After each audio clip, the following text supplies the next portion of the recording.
You've probably had those days when you felt like giving up. The days when everything seems too hard, and it would be so easy to just stop trying.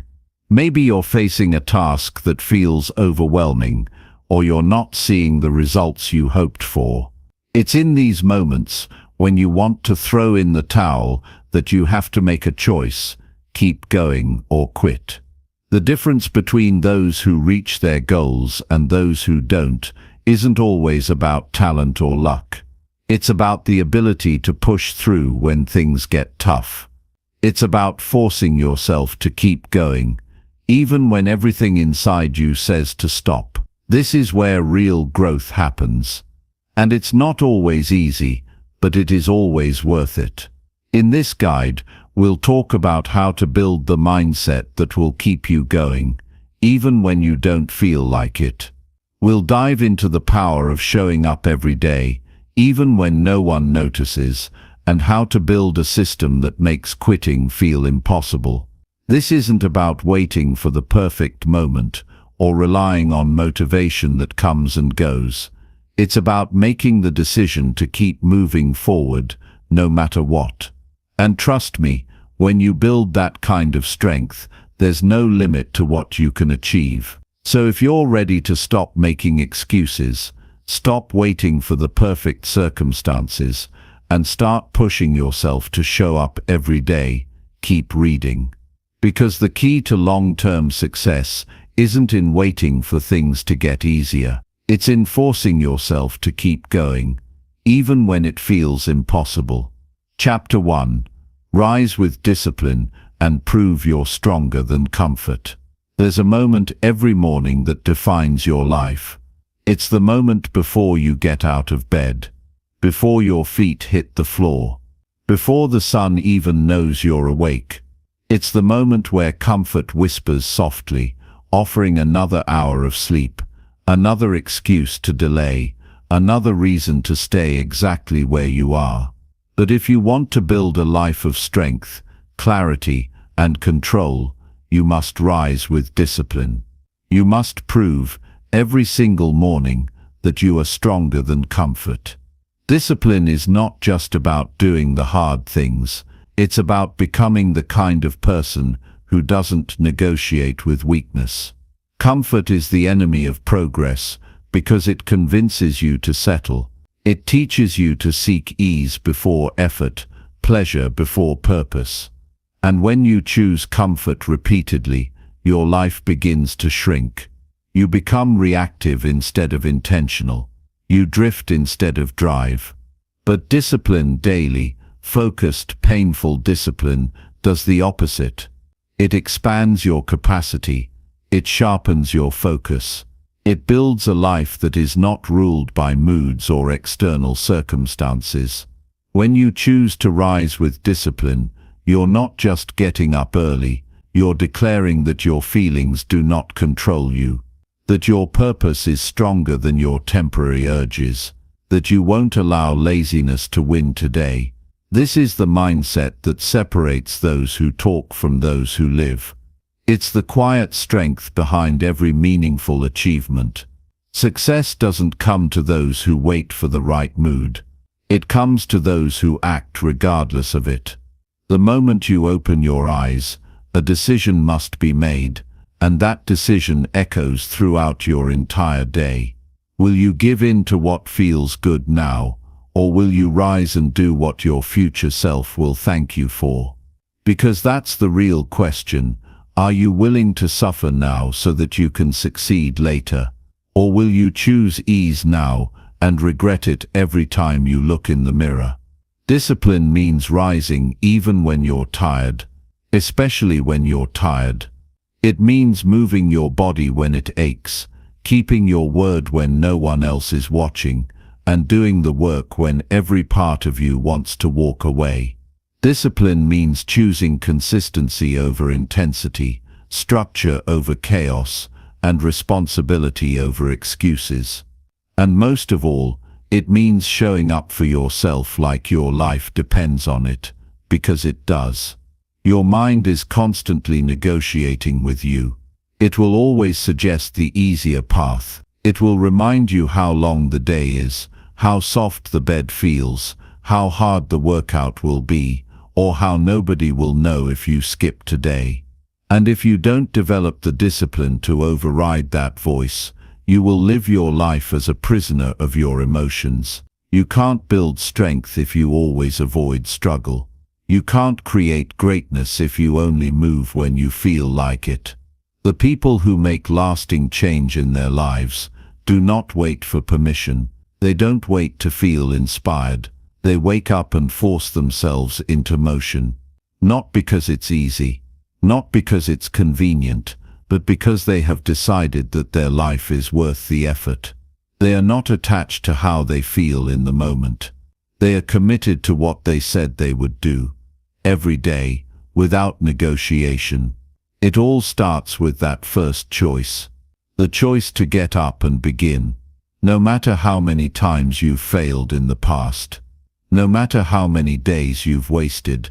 Discipline is built in the present, not in regret, not in planning, but in action.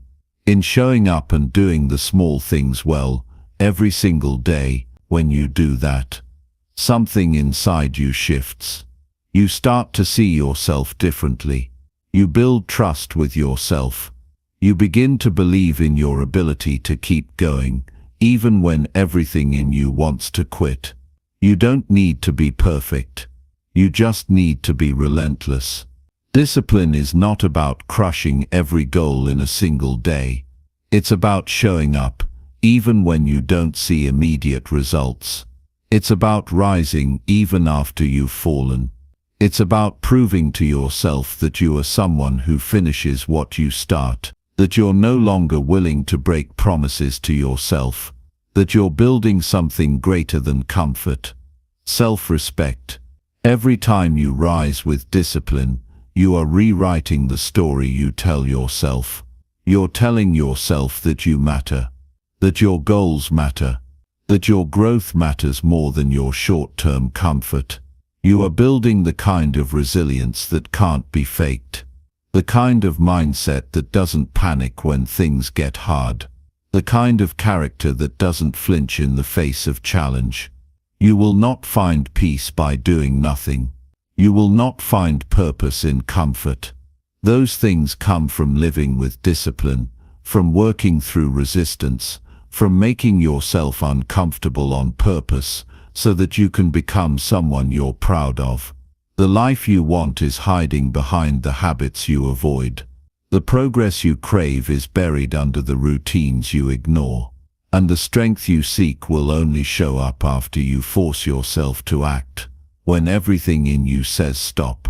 It doesn't matter how long you've stayed in comfort. What matters is what you choose now.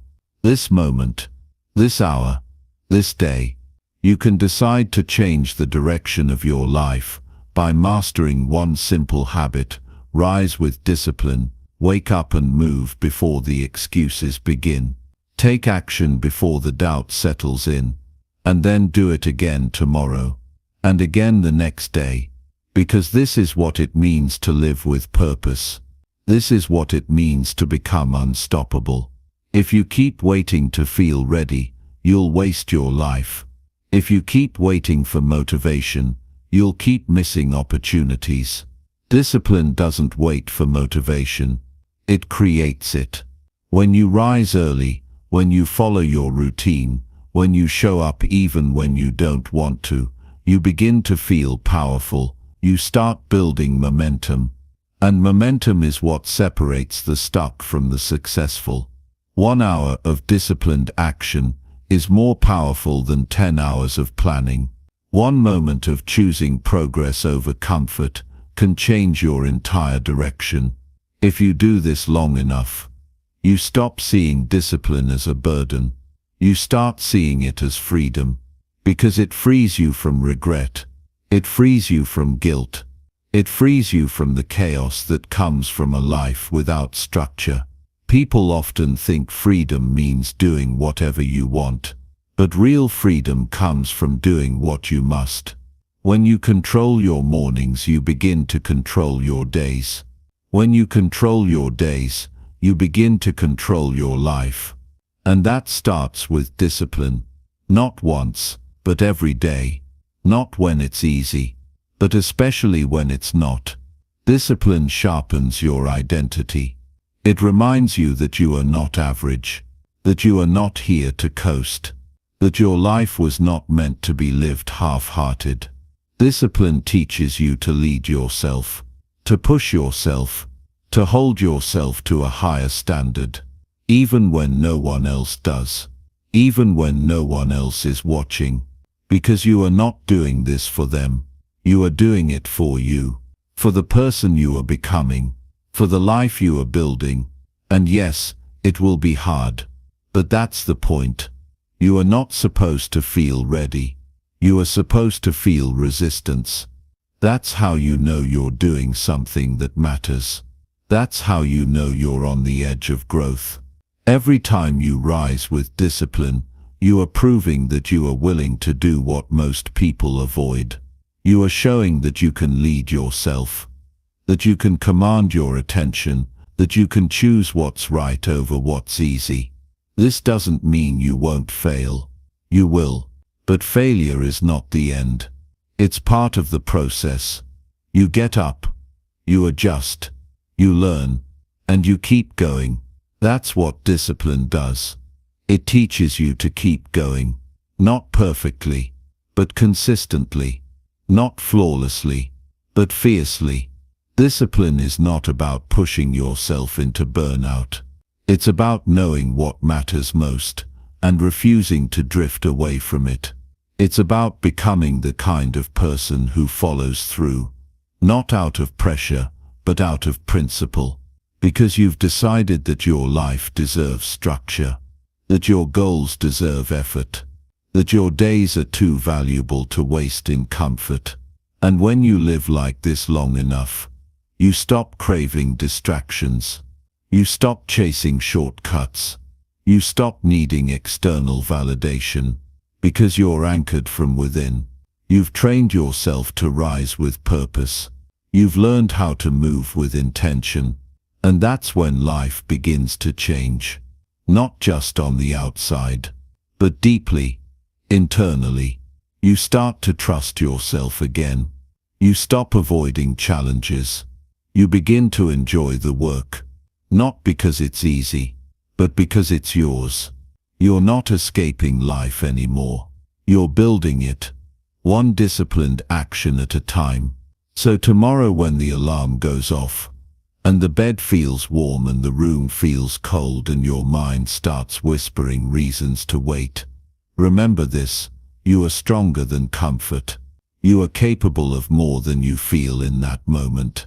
And your future will be built by what you choose next. Rise with discipline. Move before your mind resists. Do what needs to be done. And prove to yourself again and again that you are not here to live a life of half effort. You are here to become someone unstoppable. And that journey begins the moment you decide to get up and fight for it. Chapter 2. Shut down the voice that tells you to wait. There is a voice in your head that sounds calm, rational, and even helpful. It tells you that now is not the right time. It tells you to wait until you feel better, until you're more prepared, until the fear goes away. This voice is not loud. It doesn't shout or panic. It simply waits for a moment of hesitation, and then it leans in and convinces you that later is better than now, that tomorrow is safer than today. That delay is wisdom, not weakness. That voice is the enemy of your future. It is the sound of comfort disguised as caution. It's not trying to protect you. It's trying to control you.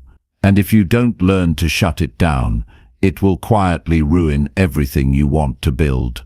That voice lives in all of us.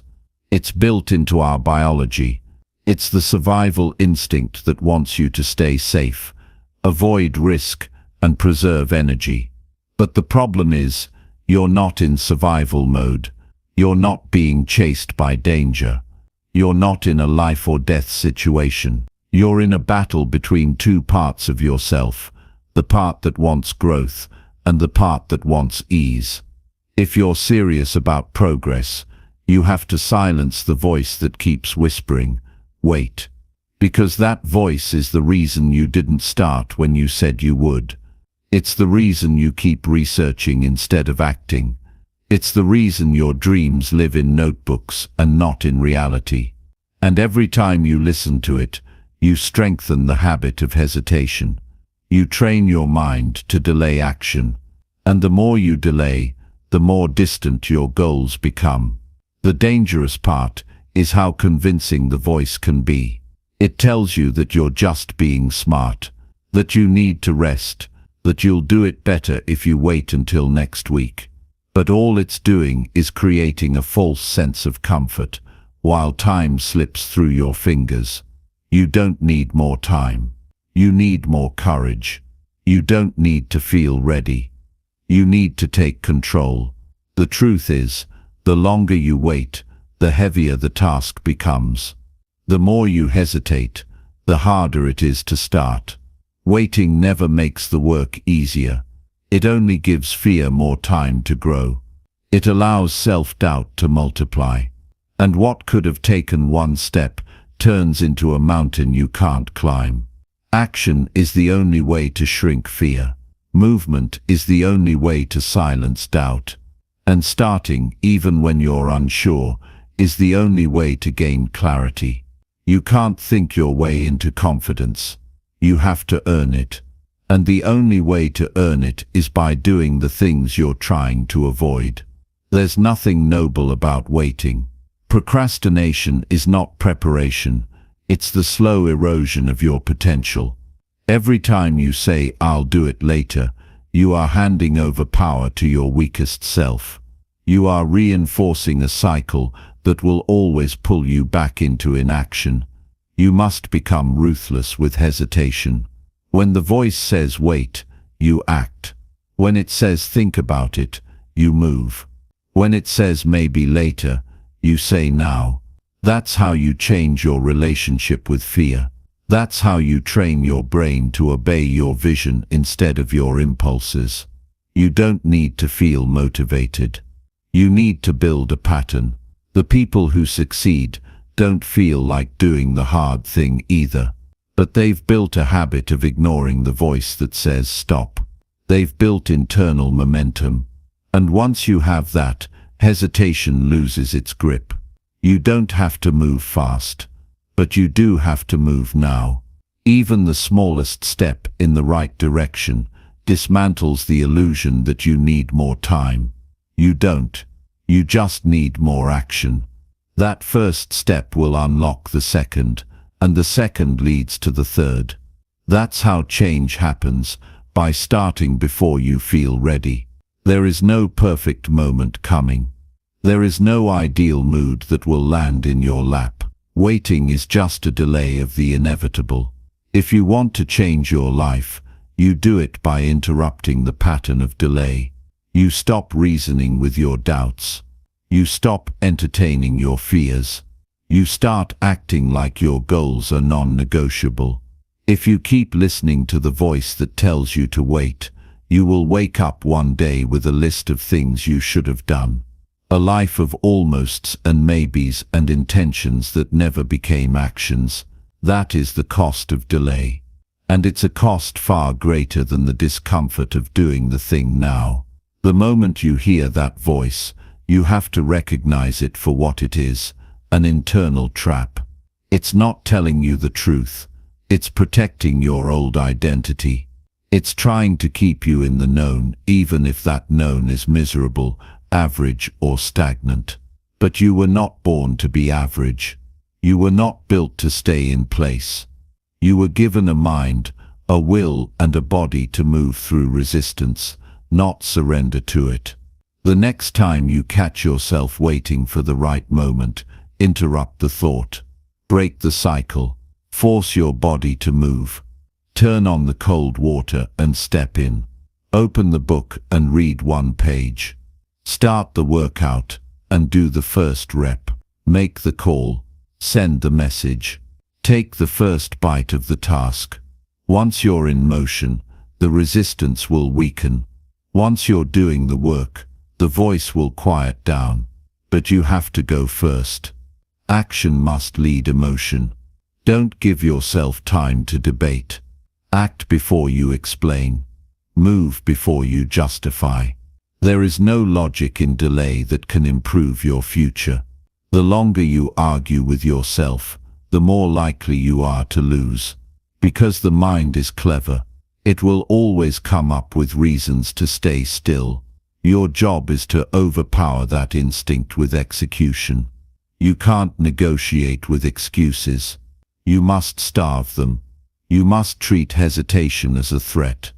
Because it is. It is the slow poison that looks harmless. It's a gentle whisper, but it leads to wasted potential. So don't give it air. Don't give it space. Shut it down at the first sign. The person who takes immediate action, despite the discomfort, builds a reputation with themselves. They learn that action is not something to fear. They discover how fast momentum can build once it's triggered. And over time they stop waiting. They start expecting discomfort, and they face it head on. That's how you build trust in yourself. That's how you become dependable to your own goals. Everything you want is on the other side of now. Not later, not someday, not after the fear fades. Now. The moment you feel the urge to wait is the exact moment you must act. That tension is the signal. That resistance is the trigger. It means you're on the edge of growth, and your only job is to push forward. Don't ask yourself if you feel like doing it. Ask yourself who you want to be. The person who delays, or the person who does. The person who hesitates, or the person who takes command. Because in the end, every decision is a vote for your future. Every time you shut down the voice that says wait, you cast a vote for strength, for momentum, for discipline. You don't need to make giant leaps. You just need to break the loop. The loop that says tomorrow. The loop that waits for permission. Once you disrupt it, everything changes. You begin to show yourself what's possible. You learn that fear shrinks with movement. That doubt fades in progress. That clarity follows commitment. And then you get addicted, not to the result, but to the act of showing up, to the feeling of moving through fear, to the power of shutting down the lies your mind used to tell you. This is what self-mastery looks like. It's not perfect. It's not easy, but it's real. And it's available to you every day. This is not about working harder. It's about living sharper. It's about refusing to waste another minute waiting for the right conditions. You create those conditions with your choices. You set the tone of your day with your actions. You build your future by doing what needs to be done. Now, every time the voice tells you to wait, see it as a test. A moment to prove you are no longer ruled by fear, that you are no longer delaying your potential, that you have chosen to move, to grow, to act. And once you pass that test a few times, it gets easier. The voice gets quieter, the hesitation fades, and all that's left is the work and the power that comes from owning it. There is no secret trick, just the decision to stop waiting. Just the courage to start where you are. No matter how messy, no matter how small, you build confidence by doing. You build strength by moving. You shut down the voice that tells you to wait by refusing to obey it. And the more you do this, the more momentum you gain, the more discipline you develop, and discipline becomes your edge. It becomes the tool you use to shape your days, your habits, your outcomes. Not because it's easy, but because you've made a decision to stop letting fear choose for you. You're not here to delay. You're here to rise. You're here to become more than your excuses. To move forward before you feel ready. To shut down the voice that says not now, and replace it with this is the moment. Because this is the moment. It's always been the moment, and the rest of your life is waiting on what you do next. Chapter 3. Take one bold step while your mind screams stop. There comes a moment that doesn't announce itself. It doesn't come with a sign, a warm-up, or a warning. It comes in the quiet when everything inside you tells you to stop. Not just slow down, but freeze. Your body tenses. Your heart races. Your thoughts become loud and chaotic. The fear hits you in waves, convincing you that what you're about to do is too much, too fast, too soon. That's the moment. That's the exact second when you're being asked one question: will you step forward anyway? Fear isn't always dramatic. Sometimes it shows up in the smallest hesitation before you speak your truth. Sometimes it lingers in the doubt right before you hit send, or when your hand hovers over the door handle before walking into something unfamiliar. Your mind will scream at you to retreat, to go back to what's familiar, to stay inside the bubble of what feels manageable. But growth does not exist in that place. It lives right outside the line your fear draws for you. That one bold step, taken when every cell in your body wants to shut down, is where you meet your real self. The self who is capable of more than you've ever proven. The self who doesn't wait to feel brave to act, but acts to become brave. It's in that step that everything changes, not instantly, but undeniably. There's a reason your mind resists bold action. It's not because you're weak. It's because the unknown threatens the mind's desire for control. Boldness disrupts the predictable. It challenges everything you've built around safety. And so your brain does what it was built to do. It throws up walls. It screams, not because something bad will happen, but because something new might happen. And that's what terrifies the ego: change without permission. But real strength is built on the edge of discomfort, not in the smooth comfort of certainty, but in the pressure of risk. That one bold move becomes a turning point, not because of the outcome, but because of what it says about who you are becoming. It sends a message to your mind that you are not controlled by its fears, that you are willing to face resistance, not avoid it. And make no mistake, your mind will fight you. It will bring up every past failure, every rejection, every scar you carry. It will remind you of how bad it felt the last time you tried something hard. It will lie to you with convincing detail, all in an effort to protect its idea of who you are. But you don't owe your old self anything. You're not here to stay the same. You're here to evolve. That's why one bold step matters more than 100 small intentions. Because it forces your nervous system to adapt. It shocks the system into growth. And you'll feel it. The internal resistance will flare up. You might feel your legs shake, your breath shorten, your mind panic. That's the sign you're exactly where you need to be. That's the doorway into a new level of self-respect. Boldness isn't arrogance. It's alignment with your potential. It's doing what's difficult, not because it's guaranteed, but because it's necessary. It's choosing progress over perfection, effort over ease, and movement over stillness. And every time you make that choice, even if the result is messy or incomplete, you expand your courage. You train your body and mind to stop fearing action. Most people never build this habit. They think they need certainty before they move. But the truth is, you create certainty by moving. You build clarity by doing. Waiting for confidence is like waiting for muscles to grow without lifting anything. It doesn't work that way. You get strong by choosing to act while you're still afraid. That means you don't wait to feel ready. You don't ask for permission from your feelings. You acknowledge the fear, then you act anyway.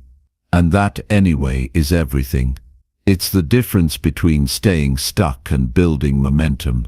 One bold move can change the direction of your entire day. One moment of courage can reset the tone of your life. And you don't need to leap a mile. Boldness doesn't always mean grand gestures. Sometimes it means speaking up when you usually stay silent. Sometimes it means showing up when you'd rather hide. Sometimes it's as simple as refusing to back down when you've always given up. It's not about the size of the action. It's about the defiance of fear. You build this muscle by using it. You practice boldness in small moments, so when big moments come, you're already trained to act. You stop rehearsing your failures in your head and start rehearsing your resilience. You shift your focus from what might go wrong to what will happen if you never try. And once you've done that enough times, a new version of you begins to surface, one who doesn't flinch at pressure, one who leans into the edge.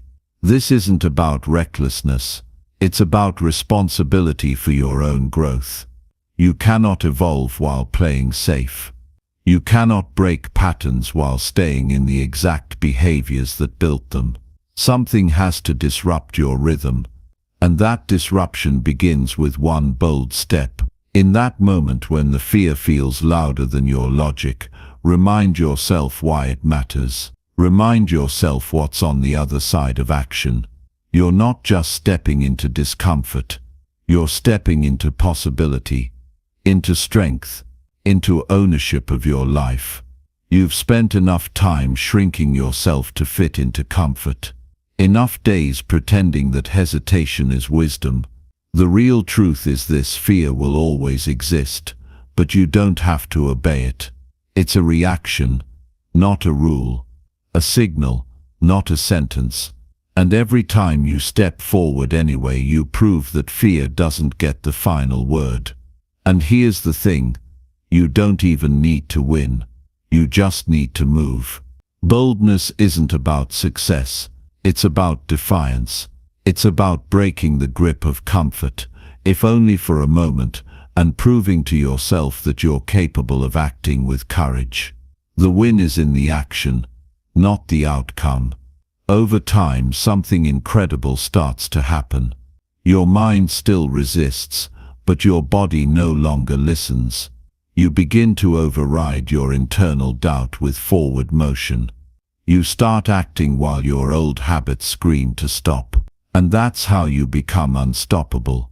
Not because you don't feel fear, but because you've trained yourself to act in spite of it. You will never be fearless. That's not the goal. The goal is to become familiar with fear and still move with integrity. To feel it rise and keep walking forward. To use it as a signal that you're on the edge of something worthwhile. That's how you know you're growing. When the urge to stop is met with the strength to take one more step. No one will do this for you. There is no mentor, no coach, no program that can make this decision on your behalf. You must choose to act when it's the last thing you feel like doing. You must develop the inner toughness to take control in the middle of chaos. This isn't about waiting for life to calm down. It's about building the ability to move through the storm. And when you do, you'll find out something surprising: your fear was overinflated. It wasn't the danger you thought it was. It was just noise. Static. A test of willpower. And on the other side of it, more confidence than any pep talk could give you. More pride than any achievement could provide. Because you earned it. You faced the resistance and still chose movement. This is how you change your identity. Not with affirmations or ideas, but with decisive action in the face of resistance. Each time you act boldly, you send a new message to your subconscious. This is who I am now. And over time that message becomes your truth. Not just something you believe, but something you embody. You become someone who doesn't wait for permission. Someone who doesn't delay purpose. Someone who doesn't let discomfort decide the direction of your life. You become someone who moves, who acts, who chooses growth, no matter how loud the fear is. That is your power. And it's always one decision away. When your mind screams stop, take the step, not because it's easy, but because it's the only way to live a life worth remembering. Chapter 4. Master physical effort to build mental domination fast. There's something deeply primal about effort. Not effort for applause or validation, but raw, silent effort that grinds through resistance without looking for a reward. This is the type of effort that builds something more valuable than muscle. It builds self-respect. It forges discipline. It develops a mind that knows how to dominate itself.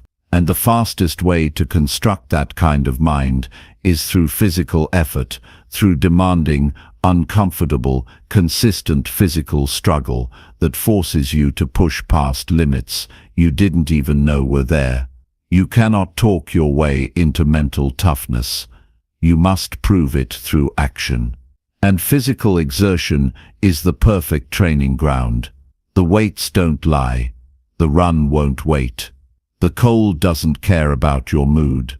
These are not things you can negotiate with. They don't respond to excuses. They give you exactly what you've earned. That's what makes them powerful. When you willingly subject yourself to these tests, something fundamental starts to change. You begin to take back control from the voice in your head that has spent years making you weak. Because that voice, let's be honest, has tricked you before. It tells you to rest when you're not tired. It convinces you that tomorrow is just as good as today. It justifies slacking by dressing it up as recovery. But deep down, you know when you're avoiding the work. You feel it. And the only way to kill that voice is to stop feeding it. That means choosing effort over ease, day after day, until your actions speak louder than your doubts. When you train your body, you're not just sweating. You're demonstrating to yourself that you can do hard things, that you can endure discomfort and stay present, that you can be exhausted and still keep moving. And that mindset, once developed physically, begins to bleed into every other area of your life. Suddenly, difficult conversations aren't as overwhelming. Long days don't feel like burdens. You start attacking problems instead of avoiding them. Why? Because you've conditioned your mind to respond with action, not avoidance. Most people think mental strength is built in moments of reflection. It isn't. It's built in the arena. It's forged in reps, miles, rounds, and early mornings. It's shaped by the sweat that drips when nobody is watching. Because when the body is screaming and you keep going, you send a very clear message to your brain: we don't quit when it hurts. That's the mental edge you're building. You're teaching yourself that feelings are not facts. Just because your legs are burning doesn't mean you're done. Just because your breath is short doesn't mean you stop. Just because your mind is uncomfortable doesn't mean you retreat. That separation, the ability to feel discomfort and continue anyway, is the definition of mental domination. And it comes fast when you use your physical effort as the training ground. It's easy to say you want to be mentally strong. Everyone says that.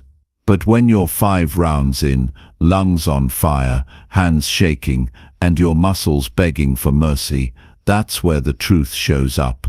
That's the moment that defines you. Most people back off. They compromise. They cut the last set, shave off the last rep, walk instead of run, and every time they do that, they teach their mind one thing: quitting is an option. They train themselves to break when it's hard. They teach weakness as a habit. But not you. You are training for something different. You are choosing to push beyond the point where the average person gives up. Because you're not just training to look good. You're training to become unshakable. You're sculpting a mind that doesn't collapse when life gets hard. And the way you do that is simple. You finish what you start, even when it burns. There's a reason military units use physical training to break and rebuild people. It's not just about fitness. It's about finding the line where your comfort ends and deciding to keep going anyway. That's the breaking point most people run from. But if you stay in it long enough, something powerful happens. You stop breaking. You stop folding. You start finding gears inside yourself that you didn't even know existed. And you begin to realize something. The limit was never real. It was mental. It was created by years of avoiding hard things. The gym, the track, the mat, the hill, these are your laboratories for transformation. They are where you become the kind of person who doesn't hesitate, who doesn't wait for motivation, who doesn't need someone to clap for them.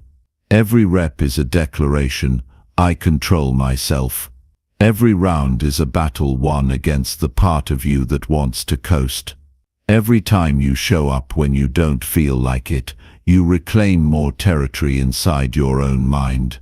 It's not about how much you lift or how far you run. It's about the principle that when resistance comes, you face it. When pain arrives, you accept it. When fatigue creeps in, you confront it with effort, not excuses. This is the mentality that separates the disciplined from the comfortable, the sharp from the soft, the dangerous from the dull. And it doesn't take decades. You can feel the shift in weeks. Start with one commitment, something simple but challenging.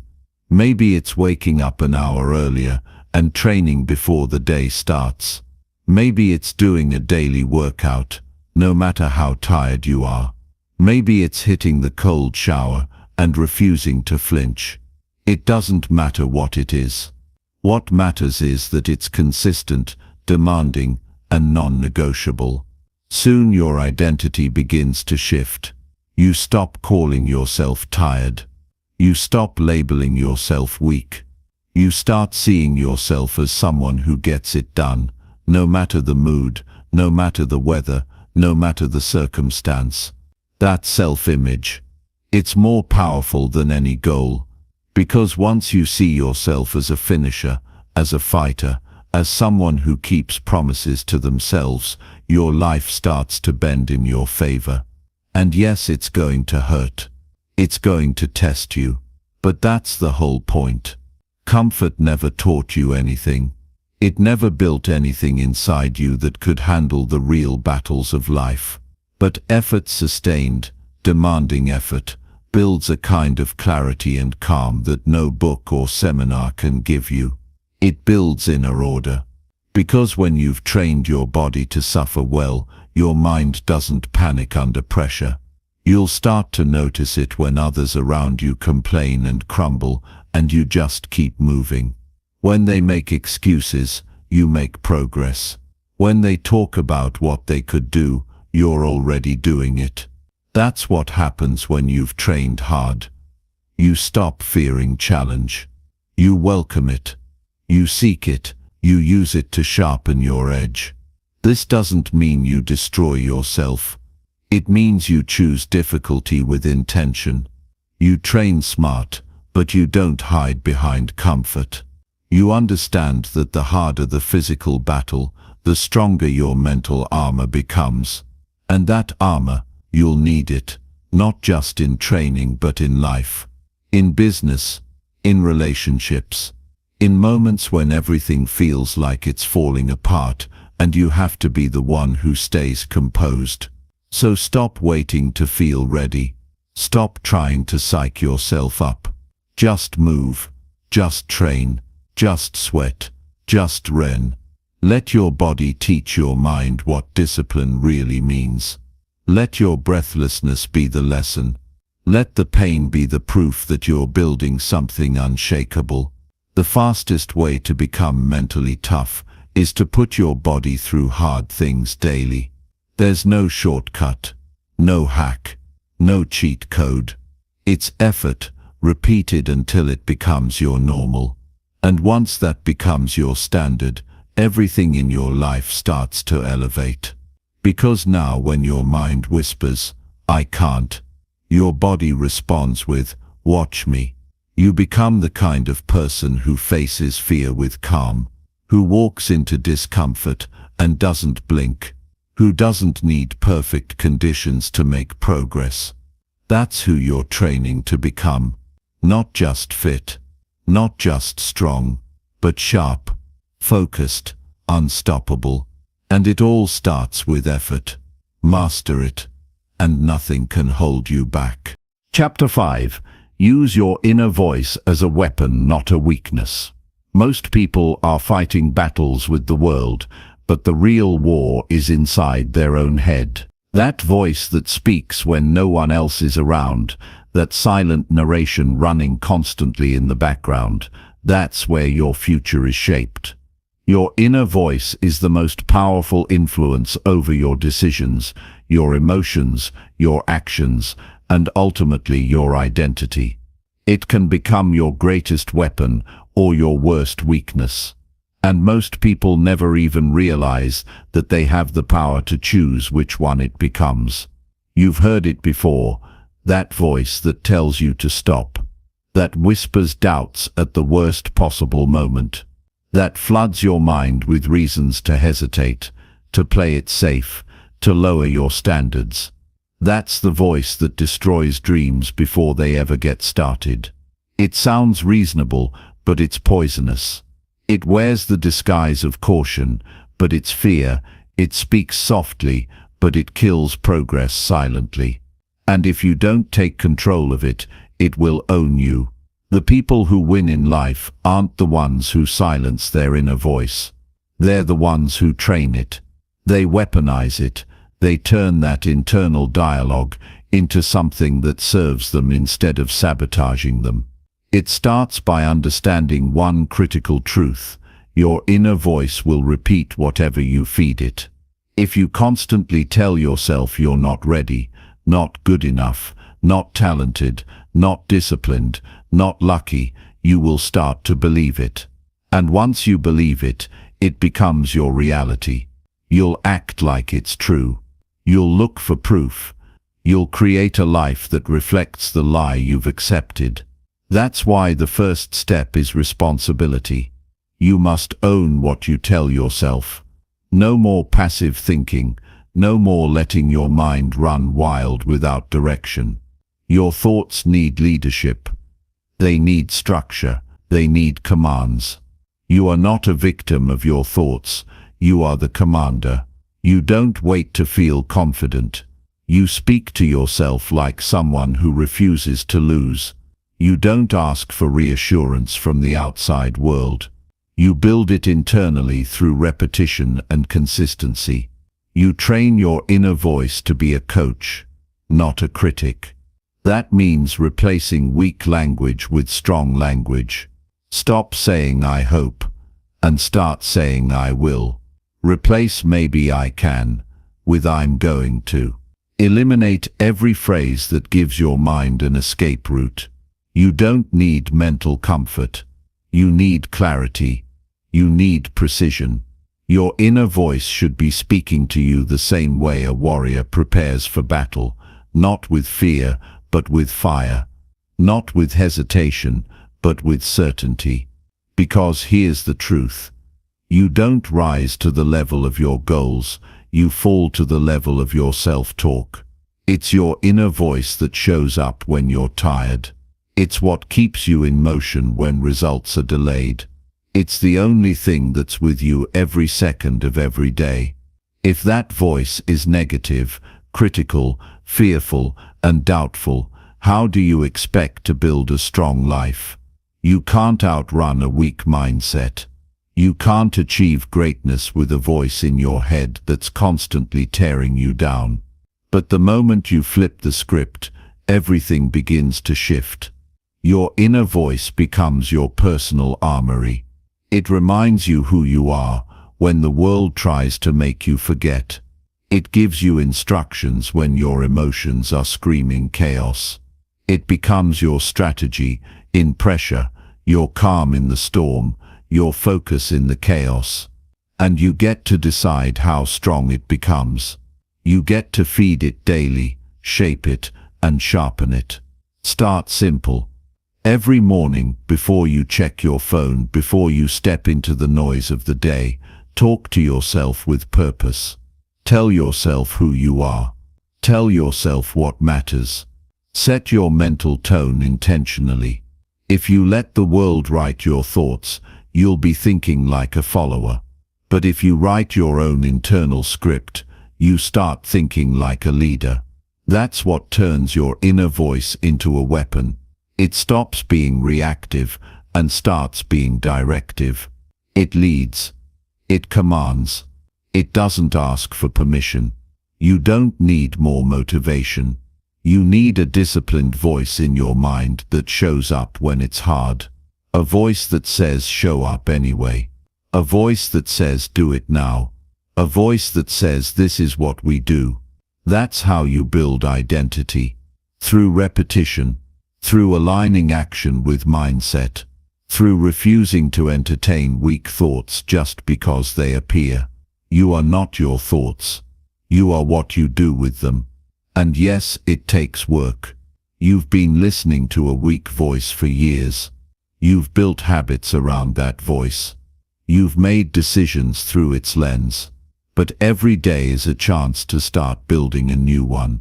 One repetition at a time. One moment at a time. One refusal to back down when it would have been easy. That's how a new voice is born. That's how it gains strength. That's how it becomes your advantage. The strong don't have perfect days. They have strong inner dialogue on the imperfect ones. They have self-talk that refuses to accept less than full effort. They don't allow feelings to dictate standards. They let their inner voice remind them of what they've committed to. And that voice gets louder, the more they act on it. Every time you keep your word to yourself, your inner voice gains credibility. Every time you push through when it's uncomfortable, it becomes more trustworthy. And eventually, it stops asking if you're going to show up. It starts expecting it. When your inner voice becomes your ally, it turns pressure into power. You no longer crumble under the weight of expectations. You rise, because your mind doesn't betray you anymore. It supports you. It builds you. It tells you the truth. Not the easy truth, but the one that strengthens you.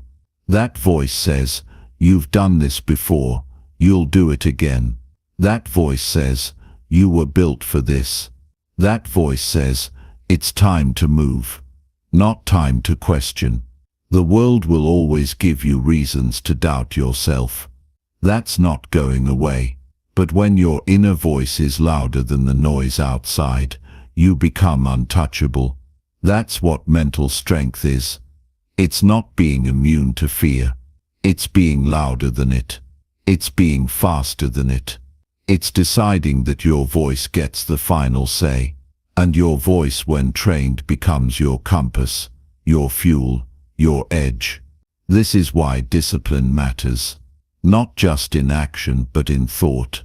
You must discipline your thinking the way a soldier disciplines their movements. Clean, sharp, focused, direct. No wasted energy, no sloppy commands. You don't talk to yourself like a victim.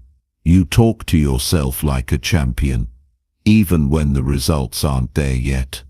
Especially then, because that's when it matters most.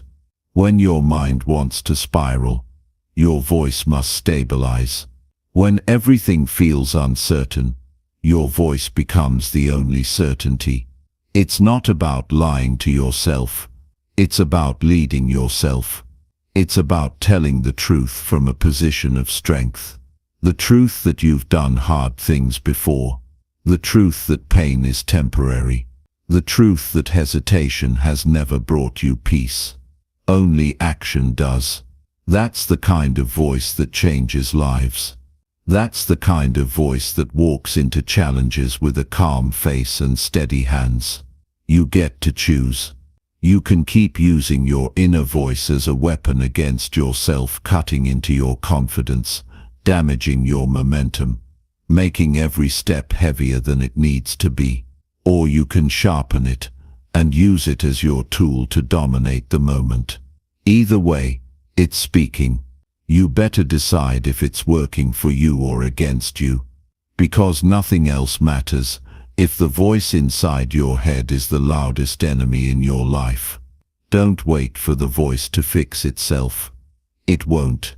You fix it by showing up. You fix it by acting in spite of it.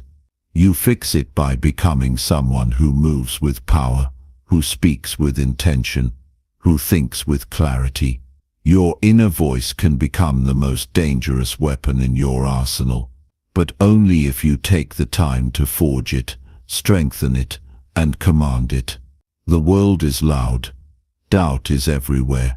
You don't need more of it inside your mind. You need focus, fire, precision. You need your voice to speak like a warrior, because when it does, there is nothing you can't handle. Chapter 6. Confront the truth of your effort without filters. You cannot escape the truth of your effort. It's always there, staring you in the face, whether you choose to see it or not. The truth of what you've done, of how much you've put into your work, your goals, your dreams.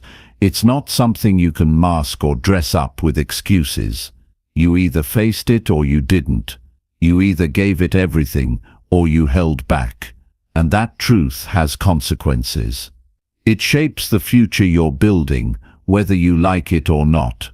But here's the reality. Most people try to avoid the truth. Can be uncomfortable. It can sting. It can challenge everything you want to believe about yourself. That's why many people don't confront it. They lie to themselves, build filters to hide behind, and convince themselves that their effort was enough, that their potential was tapped out, that external circumstances stopped them from achieving. But deep down, they know the truth. It's there, it doesn't lie. The first step is to remove the filter. Take off the armor of excuses and face yourself without distractions. Stop letting your mind create stories that make you feel better about what you've done or failed to do. Stop giving yourself partial credit when your effort wasn't full. The effort you put in is the effort you're going to get out. If you want more, you've got to do more. And there's no way around that. It's easy to tell yourself you're working hard. But the question is, how much harder could you push? How much more could you give if you weren't lying to yourself about how much effort was enough? Most people settle into a routine that feels comfortable enough to fool them into thinking they're doing all they can. But deep down, they know they could be giving more. They know that the person they're showing up as every day is not the one capable of reaching their fullest potential.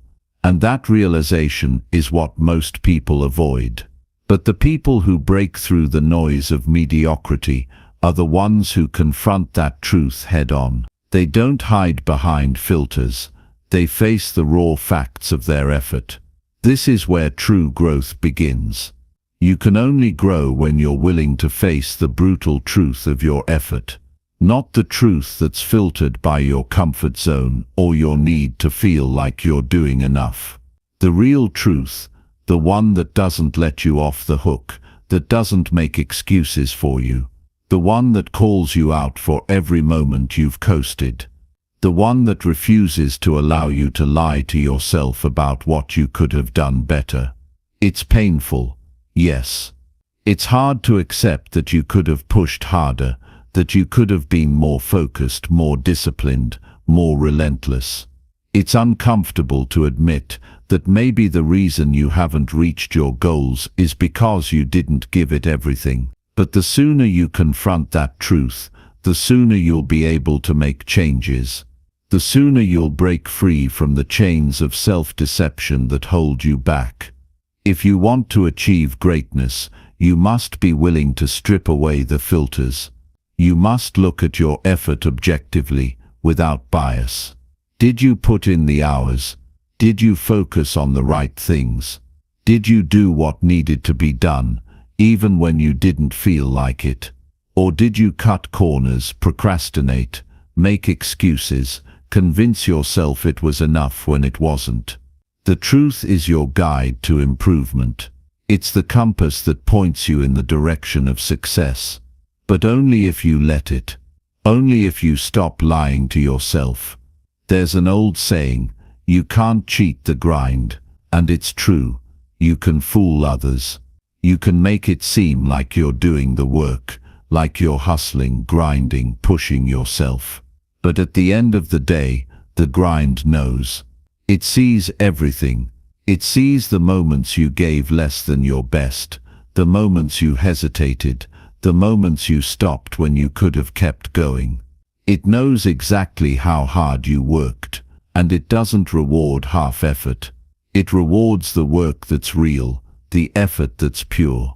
You can't expect to get to the next level by lying to yourself about how much you've done. The effort you put in today determines the results you see tomorrow. It's that simple, and it's that hard. But there's power in confronting the truth. When you face your effort without filters, without excuses, without distractions, you begin to see clearly. You see the areas where you can improve. You see the places where you've been holding back. And most importantly, you see the potential that's waiting for you, the potential that's been hidden behind your own lies. You can't grow unless you're willing to face what's real. You can't elevate yourself unless you're willing to acknowledge where you've been falling short. This is how the greatest achievers separate themselves from the pack. They don't deceive themselves.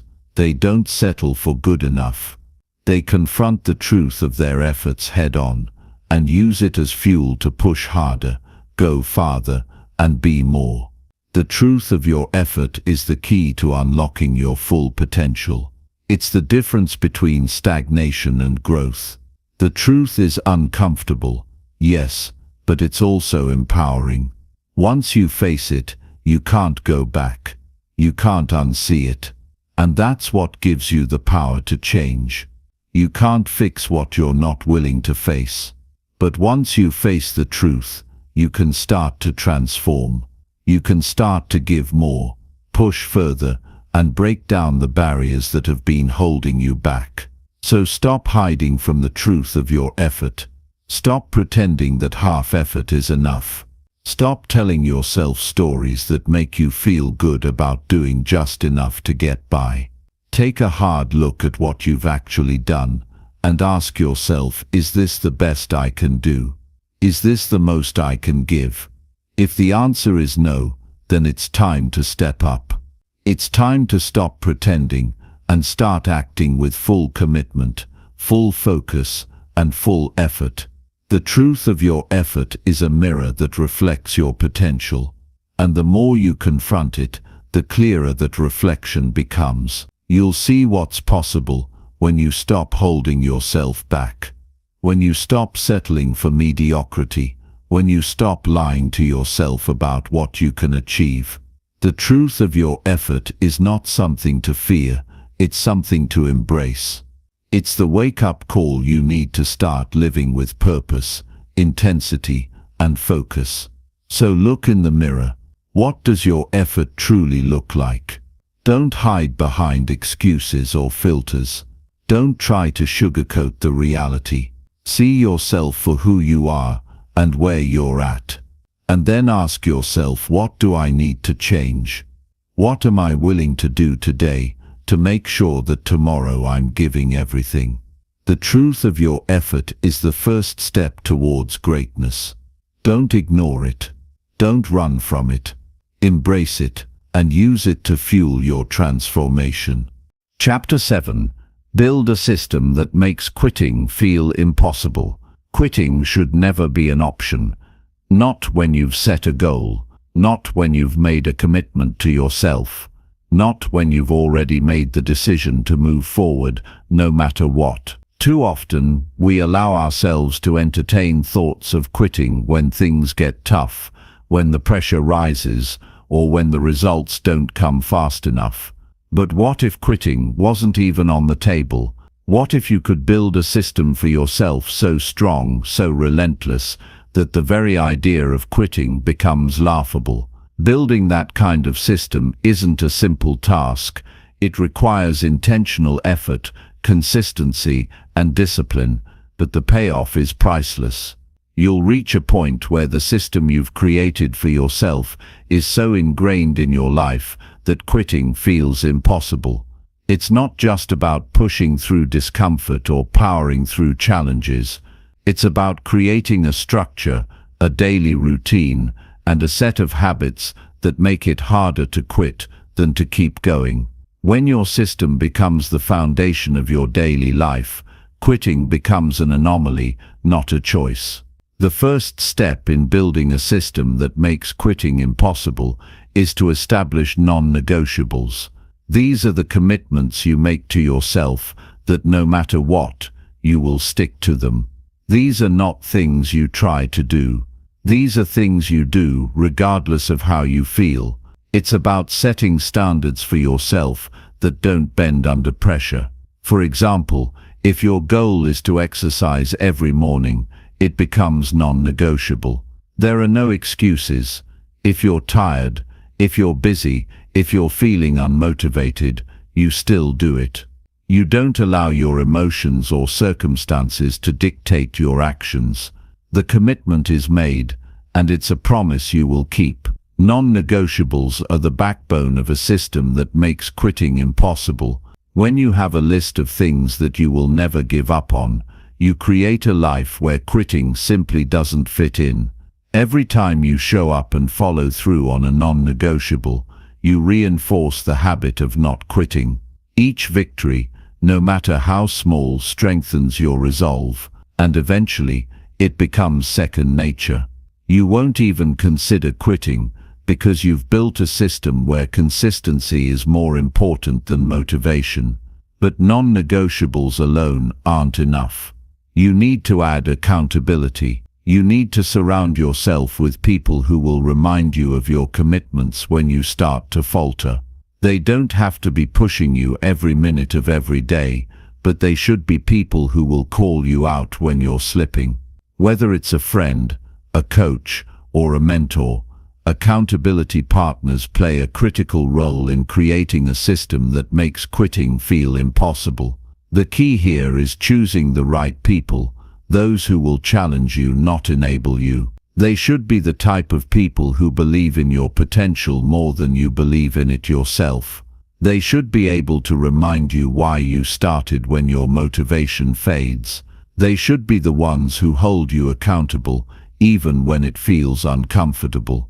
When you make your goals public and share them with others, you increase the pressure to follow through. You no longer just have your own commitment to uphold, you have the commitment to those who are holding you accountable.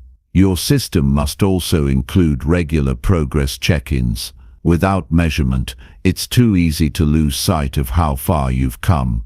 Progress tracking is the key to maintaining momentum. Whether you track your progress through a journal, an app, or a simple checklist, you need to have a way of visually seeing how much effort you're putting in and what results you're getting.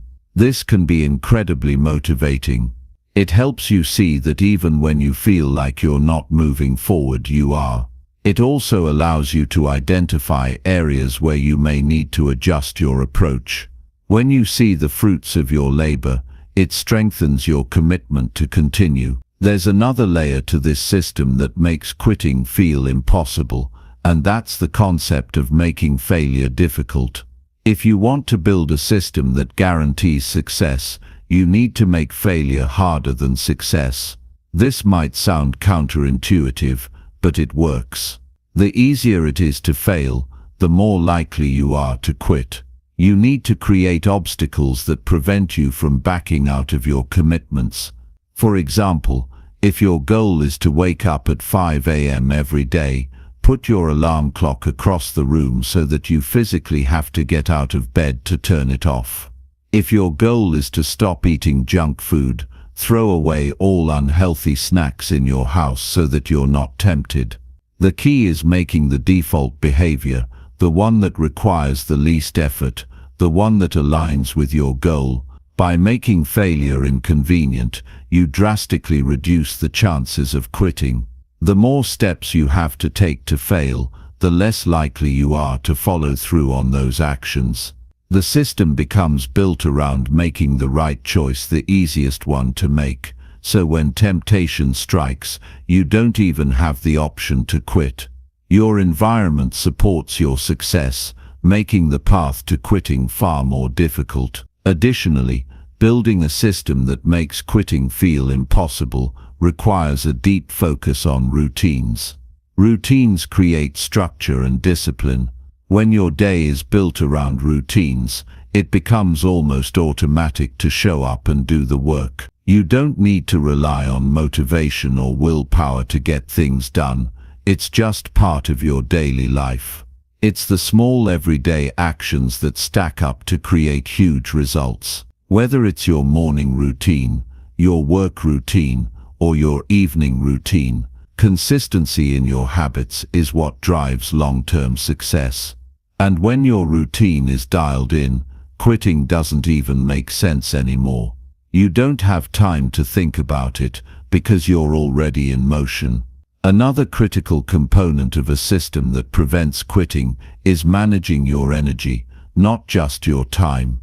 People often think that success is about doing more, working harder, and pushing themselves beyond their limits.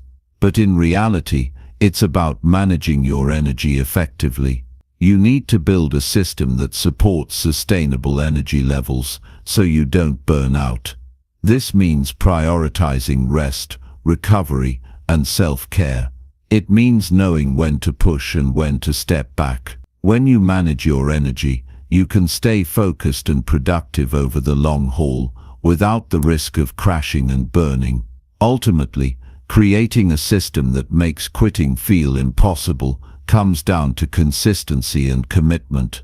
It's about building a life that makes it easier to show up and do the work than it is to quit. And that's the real power of a system. It's not about motivation, it's about making success inevitable. When you have a strong enough system in place, quitting is no longer an option. It becomes something that's so far removed from your mindset that it's unthinkable. So stop letting quitting be an option. Stop building excuses into your routine.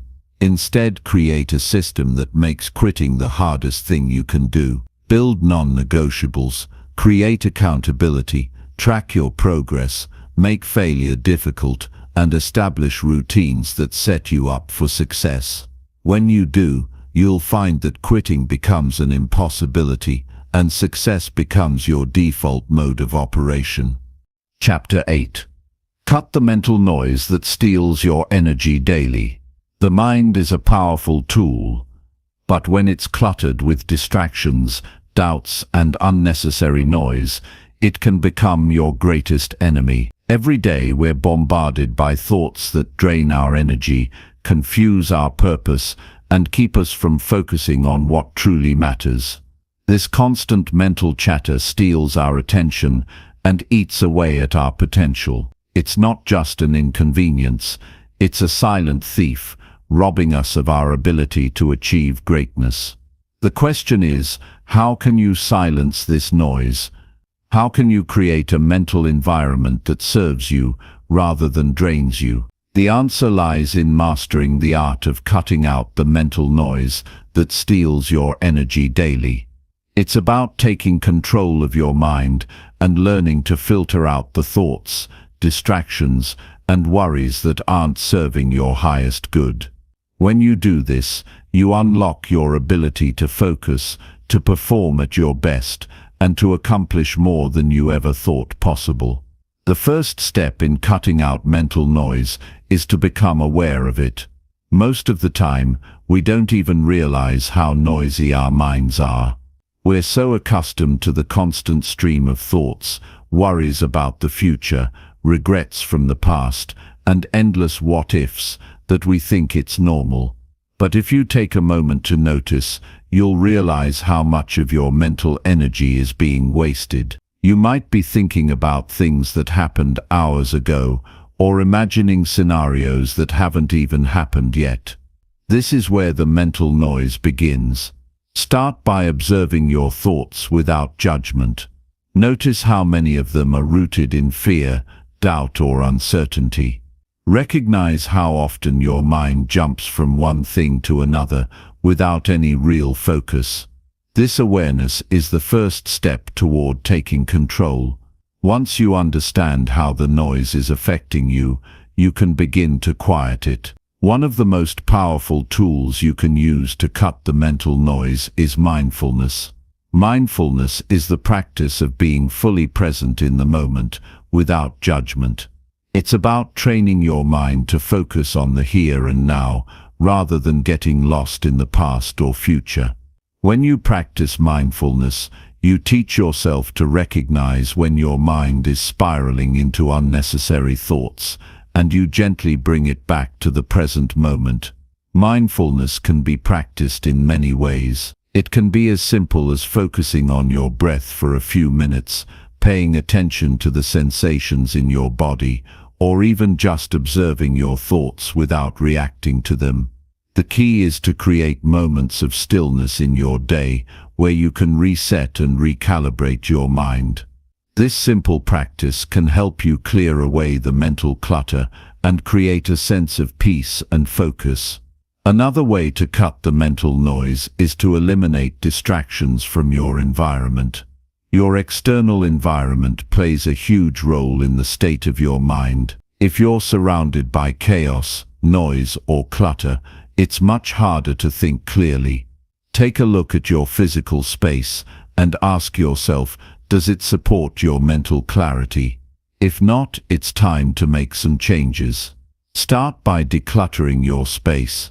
Clean your workspace, organize your surroundings, and create an environment that fosters focus and calm.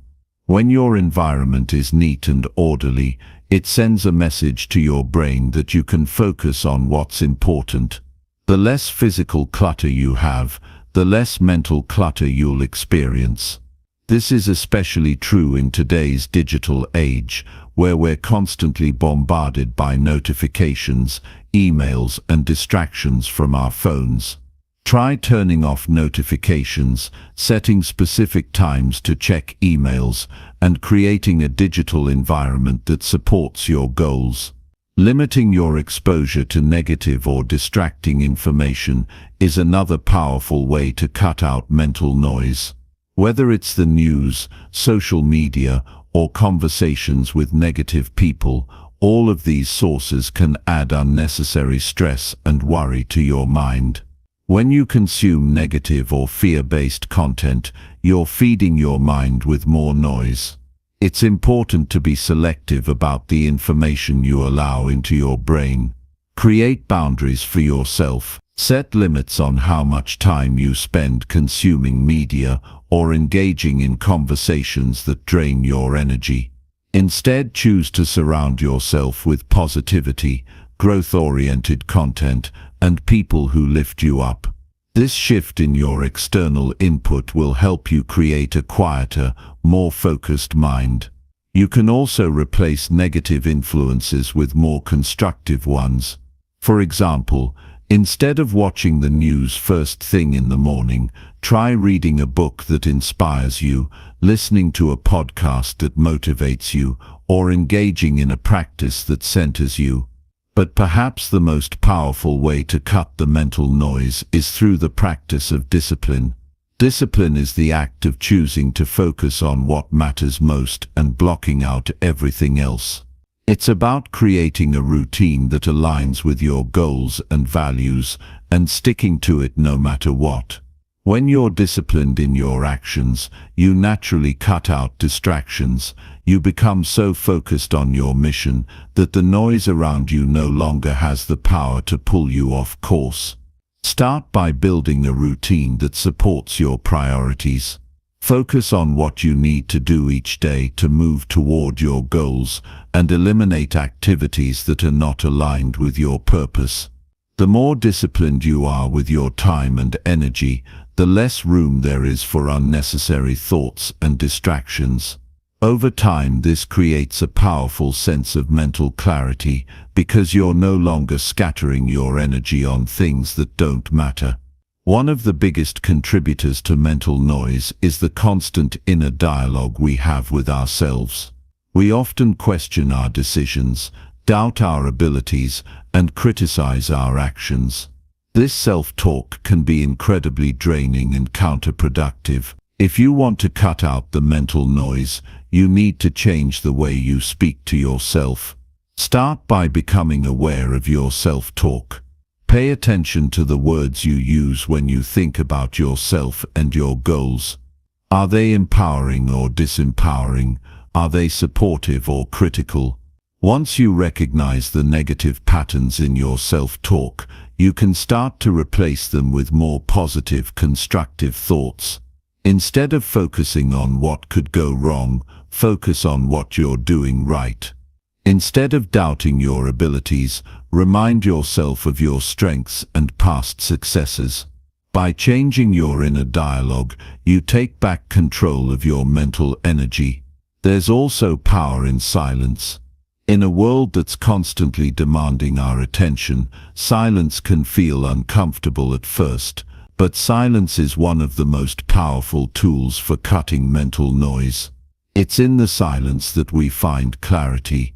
It's in the quiet moments that we reconnect with ourselves and hear our inner wisdom. Take time each day to sit in silence, whether through meditation, deep breathing, or simply being alone with your thoughts. This practice allows you to quiet the mental chatter and reconnect with your true self. Cutting mental noise is not a one-time fix. It's a daily practice, a conscious choice you must make every moment.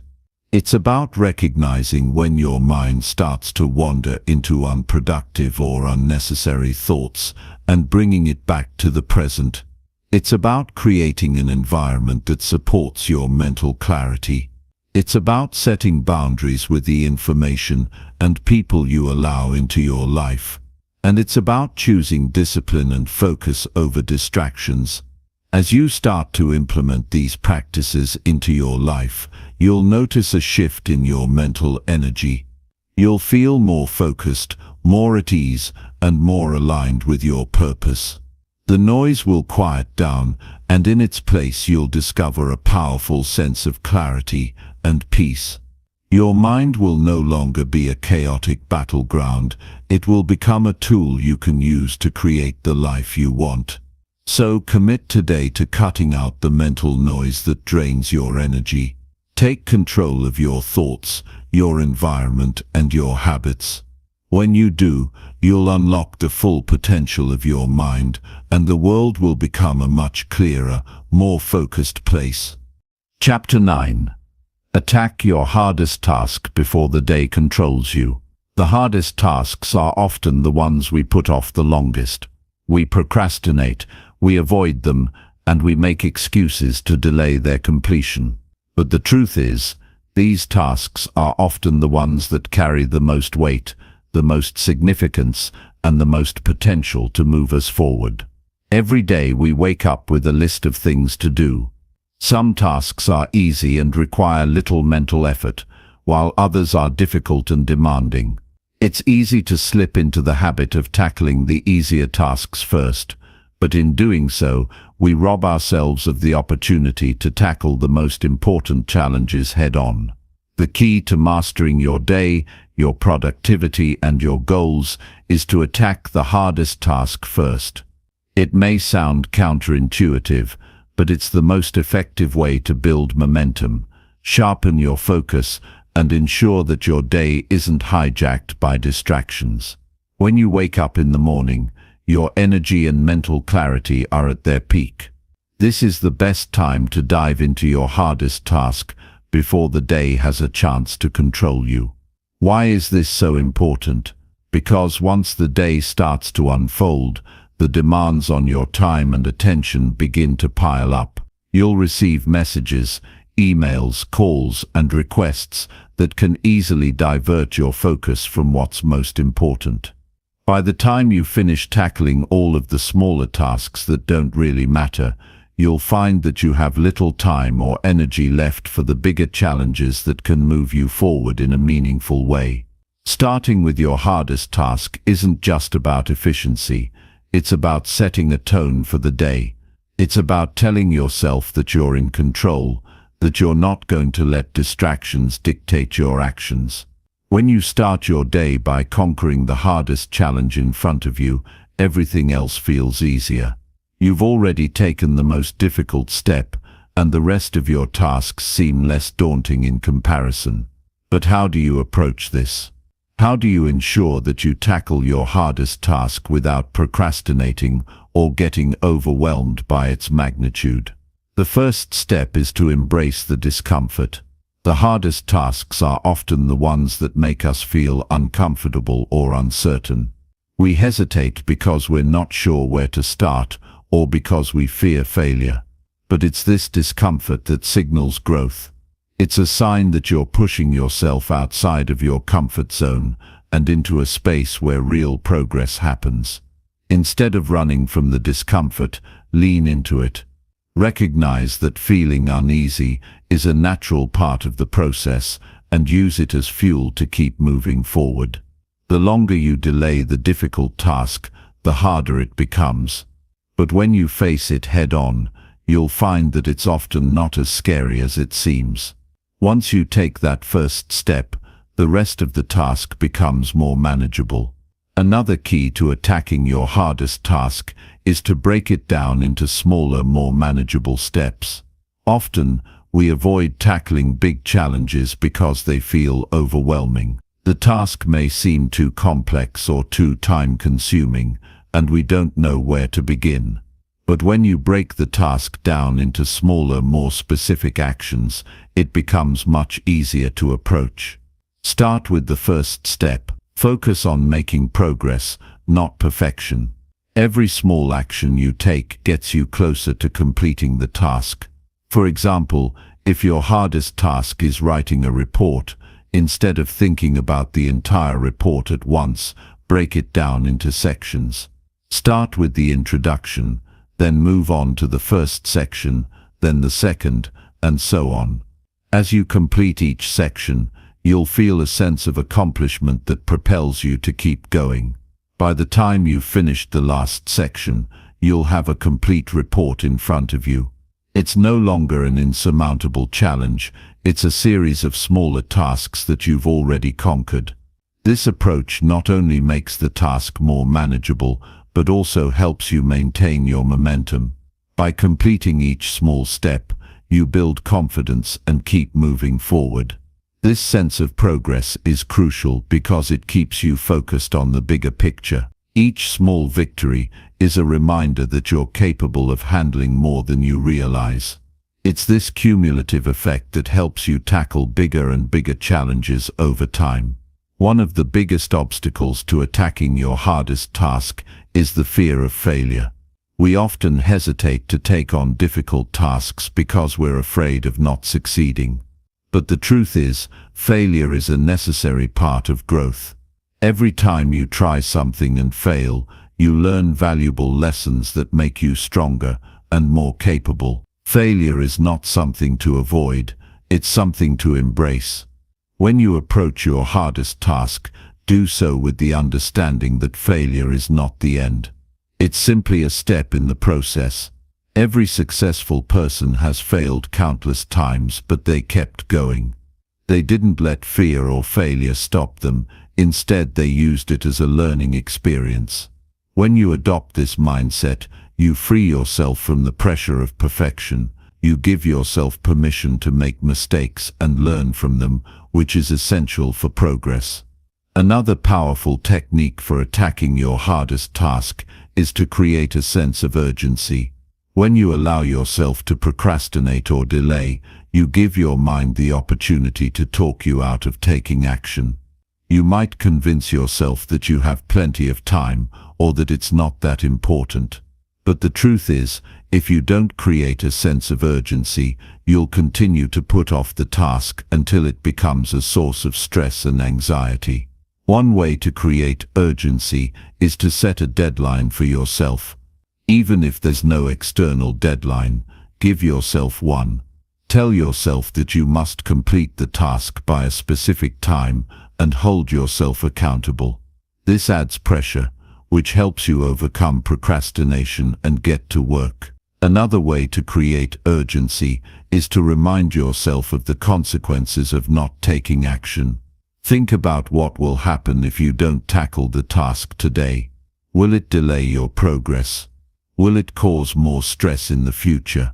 When you connect your actions to the larger picture, it becomes easier to see the importance of taking action now. Once you've made the decision to tackle your hardest task, it's crucial to stay focused. Distractions will inevitably arise, but it's up to you to stay on track. Turn off your phone, close unnecessary tabs on your computer, and create an environment that supports deep work. Focus is a muscle that you can strengthen over time. The more you practice focusing on one task at a time, the easier it becomes to stay in the zone and make significant progress. Finally, remember that attacking your hardest task is not about getting everything perfect. It's about making progress and moving forward. Perfection is an illusion. The goal is to keep improving and refining as you go. As long as you're taking consistent action, you're on the right path. When you approach your hardest task with this mindset, you'll find that it's easier to start and harder to quit. In the end, the ability to attack your hardest task before the day controls you is a skill that will serve you for the rest of your life. It's a practice that builds discipline, resilience, and focus. When you start your day with intention and tackle the most difficult challenge first, you set the stage for a productive and successful day. You build momentum, and that momentum propels you forward, making it easier to tackle the next challenge and the next. Over time, you'll find that your hardest tasks no longer feel as daunting because you've learned how to approach them with confidence, clarity, and action. So the next time you wake up with a list of things to do, make the decision to attack your hardest task first. Don't wait, don't hesitate, dive into the discomfort, break it down into manageable steps, and embrace the journey of growth and progress. By doing so, you'll gain control over your day, your energy, and your success. Chapter 10. Refuse to stop when nobody is watching your effort. Success is forged in the unseen hours, the moments when no one is watching, no one is applauding, and no one is there to cheer you on. This is where the true strength of character is built. The temptation to stop when there is no external validation is powerful. It's easy to fall into the trap of thinking that if no one notices, then it doesn't matter. But that's exactly when it matters most. Your effort in these silent, unrecognized moments determines your future success more than anything else. When you're working in solitude, with no audience to witness your struggle, you face a decision. Do you push through the difficulty and continue to give your best, or do you ease off because no one is there to appreciate it? This moment of choice defines the trajectory of your growth and success. The true test of commitment is not when the world is watching, but when the world is completely unaware of what you're doing. This is when you build real resilience, the kind that cannot be easily shaken. People often make the mistake of equating effort with recognition. We live in a world that thrives on acknowledgement. Social media, for example, is a platform where validation is instant, where a like or a comment can serve as an immediate boost to our self-worth. But the reality is that life doesn't always work that way. There are countless hours spent in the quiet pursuit of goals, in the grind that no one sees. The difference between those who achieve greatness and those who don't often comes down to whether or not they can continue when there's no applause, no cheers, and no one keeping them accountable. We live in a culture that celebrates visible progress, the flashy moments, the milestones that others can see and applaud. This makes it easy to fall into the trap of thinking that if you're not getting recognized, your efforts aren't worthwhile. But there's power in the quiet moments. There's value in doing the work when nobody is watching. The truth is that the real work is done in these moments, because this is where you prove to yourself what you're made of. It's in the solitude that your commitment to your goals is tested. Can you keep going when it feels like no one notices? Can you push through even when it seems like no one cares? The reason why so many people fail is because they stop when the external validation disappears. They stop working, stop trying, and stop giving their best when they're not getting the applause they expect. The real key to long-term success, however, lies in your ability to keep going regardless of recognition. If you can keep showing up day after day, even when nobody is there to watch, you will eventually outlast everyone else. Because true success isn't about impressing others, it's about pushing your limits and proving to yourself that you can persist when the world is silent. Consider the athletes who rise before the sun to train, the writers who spend hours working on their craft, or the entrepreneurs who sacrifice weekends and nights to build their business. No one is there to cheer them on in those moments. No one is watching. But they continue to push forward because they know that every hour spent in isolation is an investment in their future. It's easy to stay motivated when the spotlight is on you, but it's in the darkness that your true strength is developed. It's in the hidden hours when no one is watching that you build the habits and resilience that will carry you to the top. Building a system that makes quitting feel impossible is crucial. This system isn't based on external motivations like validation or rewards. It's based on internal drive, on a commitment to excellence that is not contingent on recognition. It's about establishing a mindset where quitting is not an option. When you operate from this mindset, you will keep pushing forward, regardless of whether anyone sees you or not. This is where real success begins, when you refuse to stop, even when there's no applause. It's about having a fire inside that can't be extinguished by external factors. It's about developing a deep sense of pride in your work, regardless of who notices.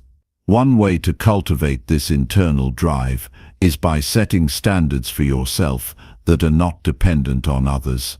Create goals that matter to you and commit to achieving them for your own sake. When your motivation comes from within, you become less susceptible to external circumstances. You're not working for the applause of others. You're working because you believe in the process, you believe in the mission, and you believe in yourself. This mindset will keep you moving forward, even when the world doesn't seem to care. But let's be clear, this isn't always easy. There will be times when you feel like throwing in the towel, when you question whether it's worth it to keep going.